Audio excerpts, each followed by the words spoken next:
as a spokesman of the National Professional Committee of the People's Assemblies, we have had a very successful street action. Because what we said as the collective is that we would have a presser yesterday and a dummy protest today, and we are more than elated that the police force woke up at 4 a.m. in the morning to be on the streets, and none of us were on the streets. However, we've gathered here. I've spent the entire day together with my comrades at Central Police Station, ensuring and facilitating the release of 44 comrades who were picked off the street yesterday. And some of them were arrested in a whole matatu, and some were brutalized, as you saw, like Professor Ogola and Comrade Modiora and Comrade Gesore. What we're saying is we've gotten to the point where we're tired of seeing young people killed.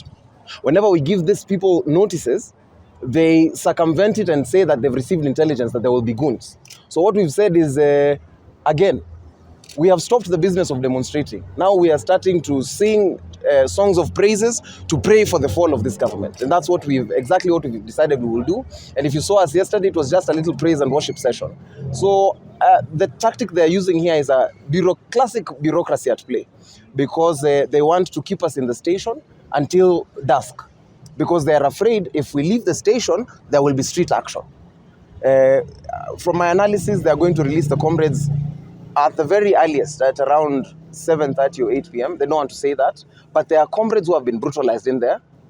One of our comrades was unfortunately beaten and the eye is still bleeding. One of them has not even received water. And this is the classic case of police brutality, which we are vehemently opposing. But we've said, under the watch of our coalition, and we invite people to join this coalition because it is a coalition that was birthed on the streets, because it is an instrument we are using to take political power.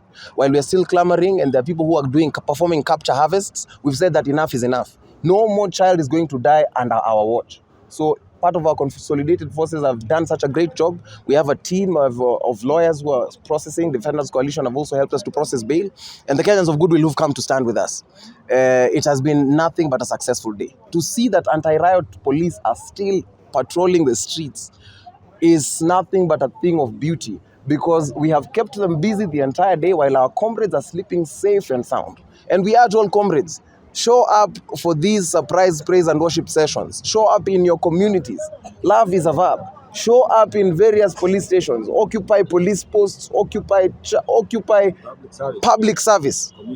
We know that the heads of these organizations like NAT, Kupet, all these industrial leaders are government puppets. That's why they call off strikes days before.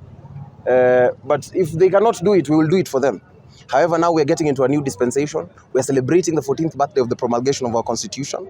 And as a youth, we have decided that we will live only in a country that abides by the rule of law. Because the police have shown us that when we give them these notices, all they can do is circumvent it and ignore them. We have also said that now, because protests will not work, we don't need permission to praise our God. The God who is we talk about in the national anthem, who is the God of all creation. We don't need permission. We don't need to notify anybody if we're going for praise and worship. So we urge all Kenyans of goodwill to join us in seasons of praises and occupy all unfinished projects. We're coming to every community for a massive civic and voter education. We ask you to register, and we are going to see a move of God like never before. The old times of police playing games with us, even today they were asking me in the station, and you can attest, my brother, because you saw. They were asking, where was it? They thought they had beaten us, but we had already made our point. And we are not in the streets. All of us are safe. We know where all our comrades are, and we will continue with that offensive. But this brutalization of comrades in the cells has to end. This spite of human lives has to end. And this violence that the state consistently meets upon its citizens has to end. And we will use whatever tactics. And now we are saying we are scaling up. This is not a threat to the government, but we are telling them that now that you want to get us off the streets, you want this to be a digital revolution. So I hope that right now as you speak, all your systems are in check. I hope that right now as you speak, you don't have typing errors in those documents.